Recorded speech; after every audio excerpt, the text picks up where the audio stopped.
Hello everybody. So today we are going to see the section on background work process. As you know that we can have minimum 2 background work processes, okay, and this is one of the work process. So SAP background processing is a method for automating routine tasks and for optimizing the use of your organization SAP computing resources. So in background processing, you instruct the R/3 system to run programs for you. Okay, you can use background processing to execute long-running resource-intensive programs at off-peak times. You can use it to assign the system the task to execute reports and programs. As I said, the comparison between dialog and background work processing, like you cannot run the long-running programs on the dialog work processes since it will give you a dump. And like dialog work process can support any program up to 600 seconds, that is 10 minutes, right? So if you're running any program which is more than that, then you have to schedule that in the background processing. So normally background processing and interactive work in the system take place at different times. For example, the system is used interactively during the day and background processing takes place at night. So you can use background work processes to separate background processing and interactive work also by servers, because background jobs are only executed on servers that offer background processing. So what happened, the end user can usually schedule the programs to be started in the background job from the application transaction. Okay, so what happened, the job then waits for the planned execution time in the job scheduling table. If the time has come and the free background work processes are available, the job is distributed to a background work process by a background scheduler and then executed. So that's why when I was explaining in the processing user request, right, how it communicates with the dispatcher, and dispatcher goes and check, if any available work processes are available for the new user. Okay, so if it's there, then it will assign that user to the work process. So similarly, the case in the background processing is also the same thing. So when a user sends the schedule a job at a particular time, so what will the dispatcher will do? It will go and check whether there is available background processes. So it will wait. Once that background process is free, then the dispatcher will assign that user request to the background work processes. So then how to check, how to schedule the background jobs, where to schedule the jobs. If you go to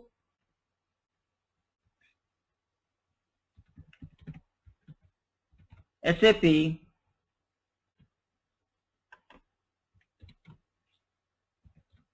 so to check, to schedule the background jobs, you need to use the transaction SM36.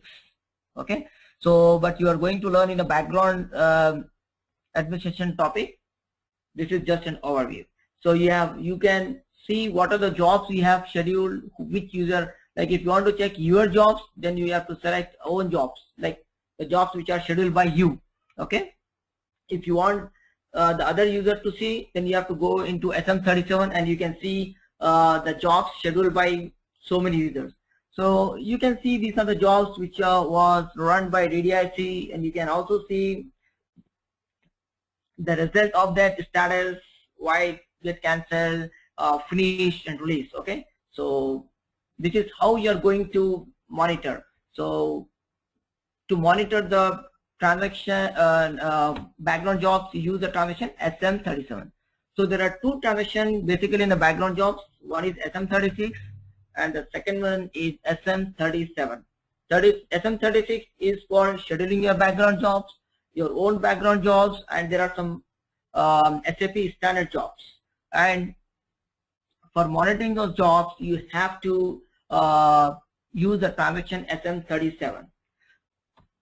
Okay, so here you can go and see, how many users, all the users job has been finished or running, and you can see all the status. So I hope you understood this session about the background work process. In our next session, we will see about the ICM, which is Internet Communication Manager. So thank you so much. Bye.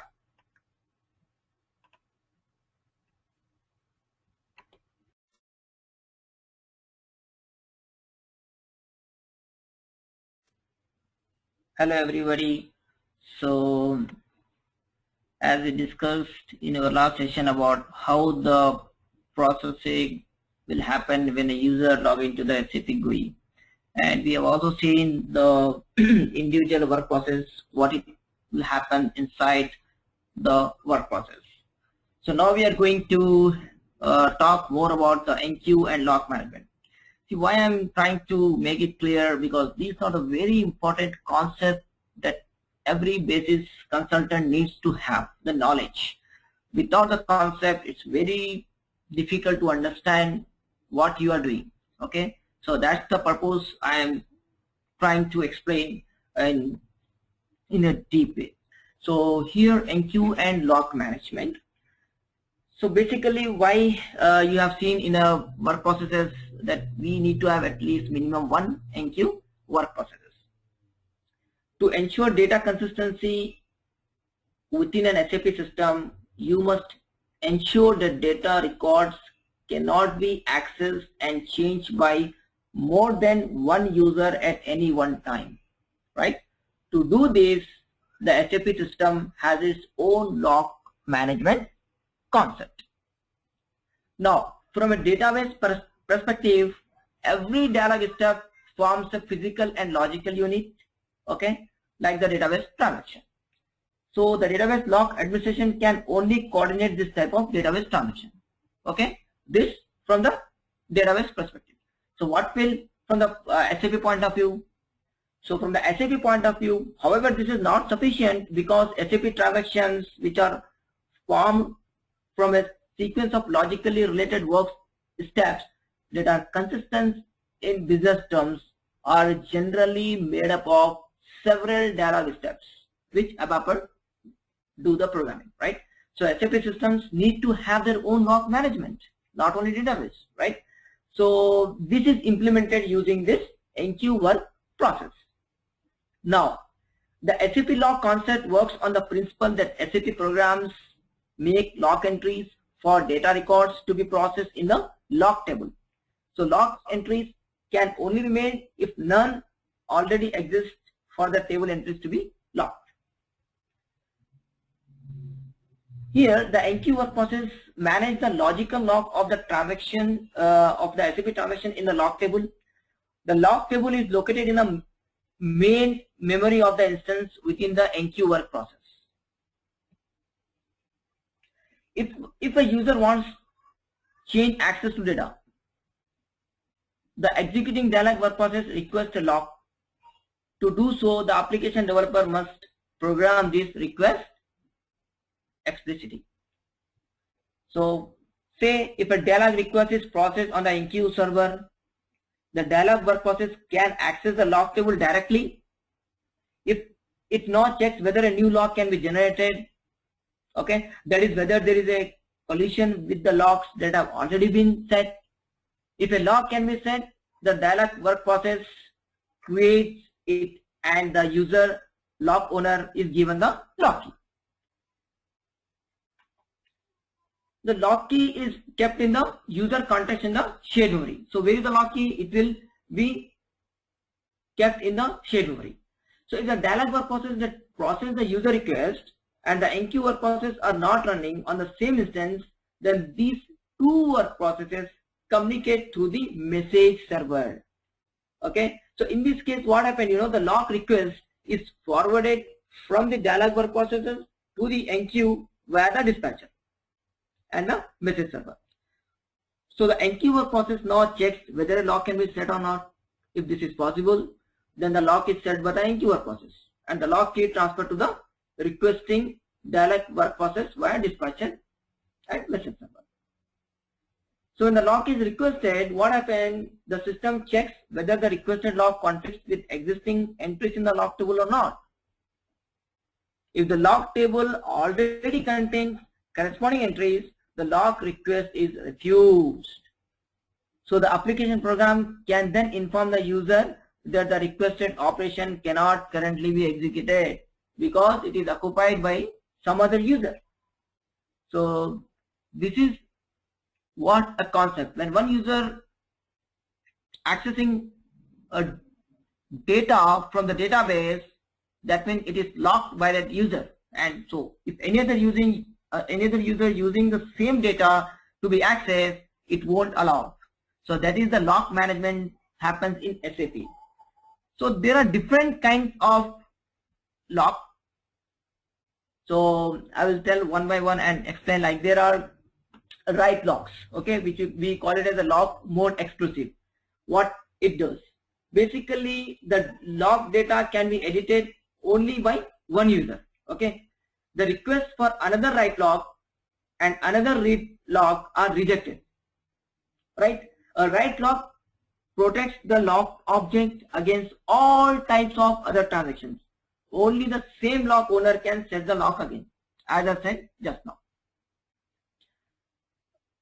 The second log is read log, which is nothing but lock mode shared.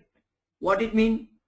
For example, that several users can have read access to the log data at the same time.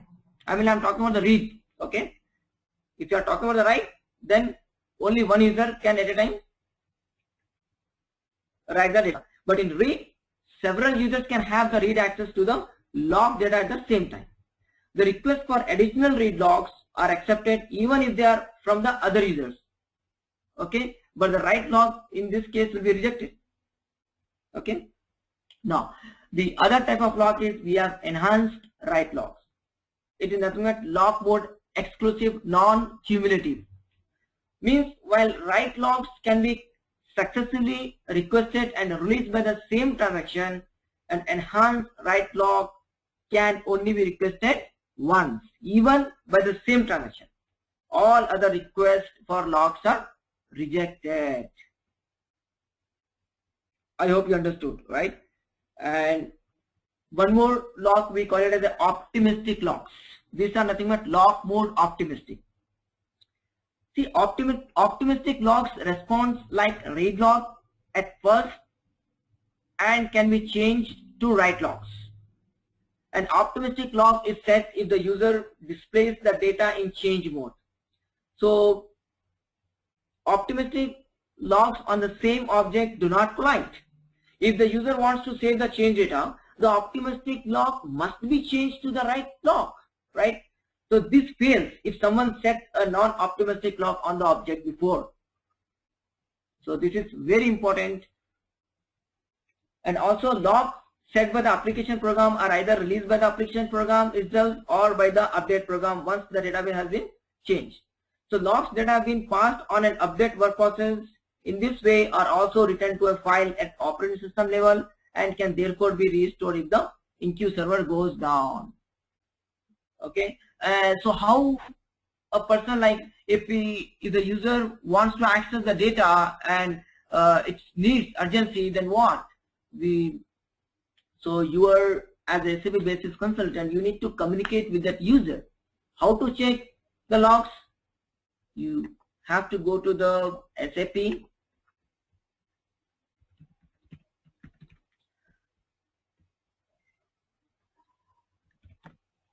SM12 is the transaction code for which displays the logs that are currently set.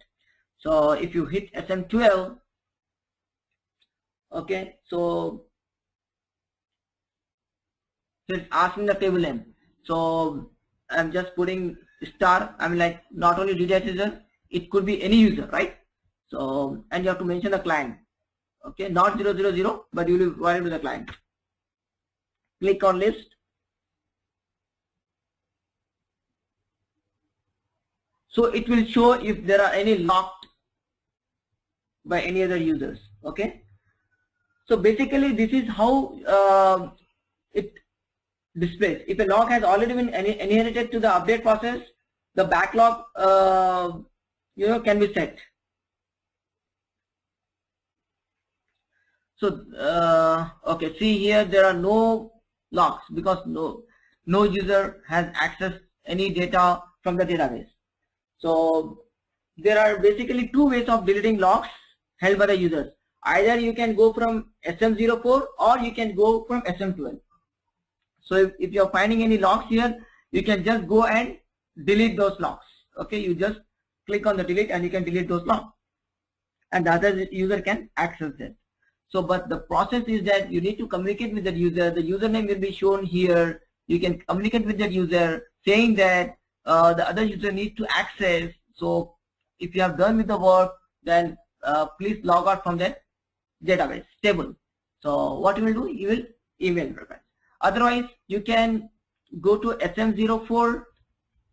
Okay, SM04 is nothing but where you will see all the users. Okay, now currently I'm logging into only one user, so it's showing DDIT. So in a company there will be more than 50-80 users will be logging. You can see all the users here, and you can just go to the particular user and click on session, and you can end the session there.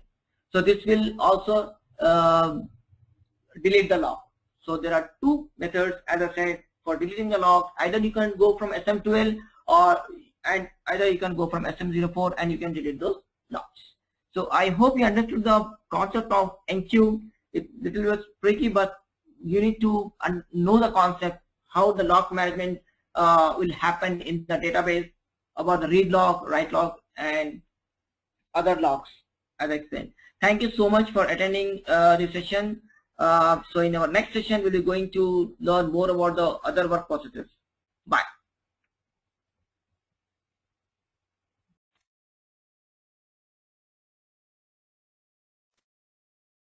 Hello everybody.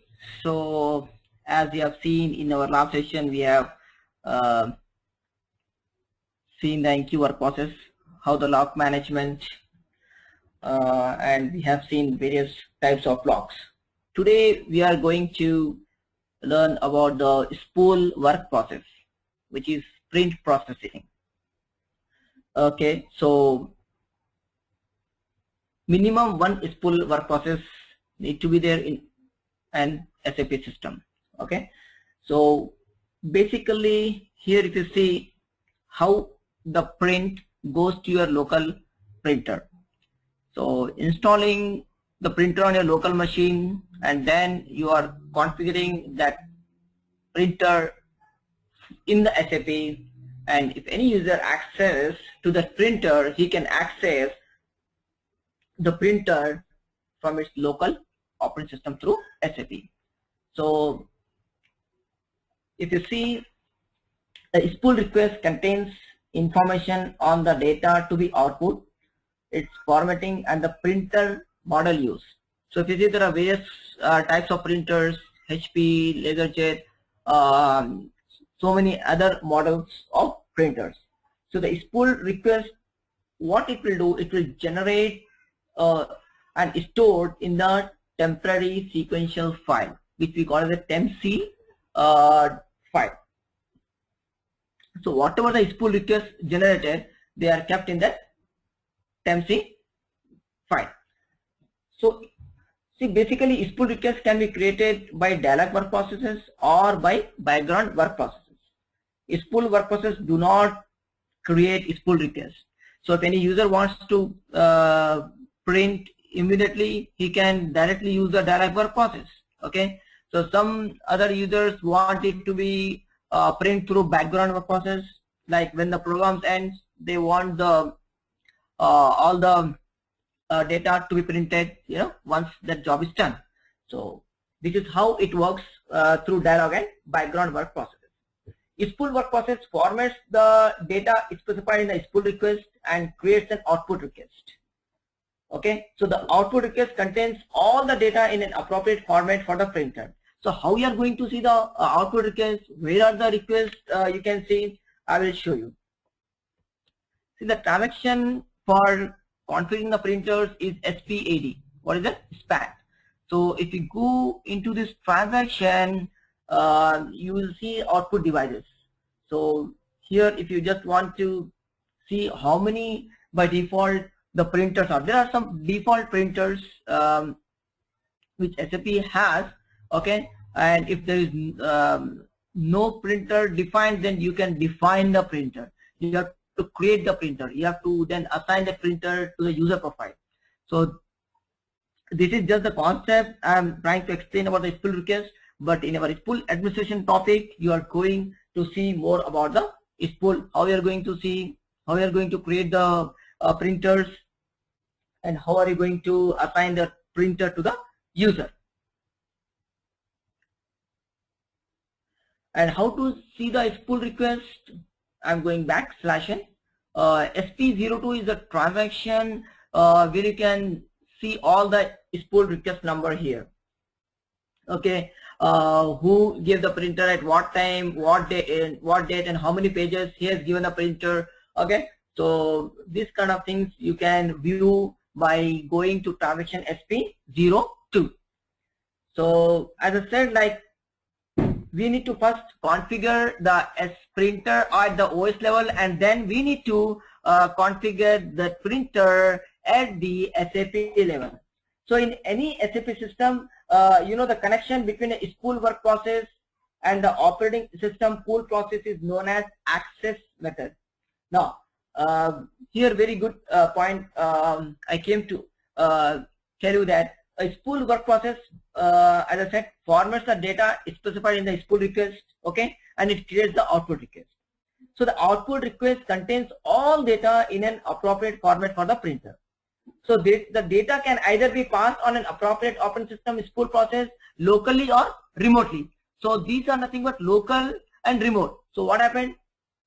You can either give locally or you can either remotely. For example, you have the printer, for example, say in the Chicago location, and you are trying to give the print from other location like Washington, which to the central location, even though you can print it remotely. Okay, so as I said, like in SAP system, the connection between a spool work process and the operating system spool process is known as access method. So there are more access methods than I talked about local remote. So these local and remote are the two mostly common used access methods for connecting printers to SAP systems. So in this concept, like remote or local do not refer to the physical location of the output, but to the place where the spool work process is connected to the operating system spool process. Okay, so as I said, like when we go into the spool administration topic, you will going to learn more about how you are going to configure this local and remote system to give the printer output to the printer. Okay, so in next session we are going to learn about background work processing. Okay, so thank you so much for attending.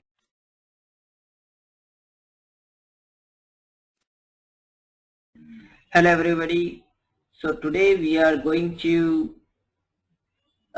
see more detail about the work processes, how a processing will happen when a user sends a transaction to the application server. Okay, so this is a typical layout of presentation, application, and database. You can see when you log on to the SAP GUI, you will first connect to the application server, okay, where the dispatcher will pick up your information and then it sends to the database, okay, and fetch the data which you need and send it back to the user. So if you see here, the screen entries of a user are accepted by the presentation program SAP GUI. What it will do, it will convert that into the internal format, okay, and then it will forward it to the ABAP. So what the ABAP dispatcher will do, the ABAP dispatcher is the central process of ABAP. It manages the resources for the applications written in ABAP in coordination with the respective operating system. The main task of the ABAP dispatcher include the distribution of the request to its work processes, the integration of the presentation layer, and the organization of the communication transactions. So the dispatcher first saves the processing requests in request queues and then process them accordingly to the first in and first out. For example, at a time like 3 users are logging one by one. So what will dispatcher will do? It will first select the first user first in, and then it will select the second user, then it will go and so, and then it will send the processing back first out, and similarly second out and third. So the ABAP dispatcher distributes the request one after the other to the available work processes. Okay, so data is actually processed in the work process, whereby the user who created the request using the SAP GUI is not always assigned the same work process. I mean, like you first log into the work to the dialog and dispatcher process the request. Okay, so second time you won't be having that work processes because it could be assigned to some other user, right? So you will be getting some other work processes. So it's not necessary that you will be assigning that work process only. So there is no fixed assignment of work processes to the user. To process user request, it is often necessary to read data from the ABAP schema of the database. So in the database, there is the ABAP schema where it stores all the data of the users. So for this, every work process is connected directly to the ABAP schema of the database. So what happens once your process is complete, the result from the work process is sent to a dispatcher and back to the SAP GUI. So the SAP GUI interprets this data and generates the output screen for the user. Now you can see here the buffer. What is the role of buffer here? The buffers help to speed up processing of user request. Data that is often read but seldom changed. For example, say programs or customizing data such as clients or company codes can be kept as a copy of the database content in the shared memory of the application server. This means that the data does not have to read from the database every time it is needed, but can be called very quickly from the buffer. So each instance has its own buffer. Okay. Now, as we have seen the work processes, now I am talking about inside the work process what ABAP dispatcher and what the task handler does. So basically here if you see work processes executes the process logic of application programs. Okay, so in addition to the internal memory, a work process has a task handler that coordinates the actions within a work process, software processes, and a database interface. Here the data flow processor executes the screen flow logic of the application program, and it calls the processing logic modules, and then it transfers that field content to the processing logic. So the actual processing logic of the ABAP application programs is executed by the ABAP interpreter. The screen processor tells the ABAP processor which subprograms need to be executed.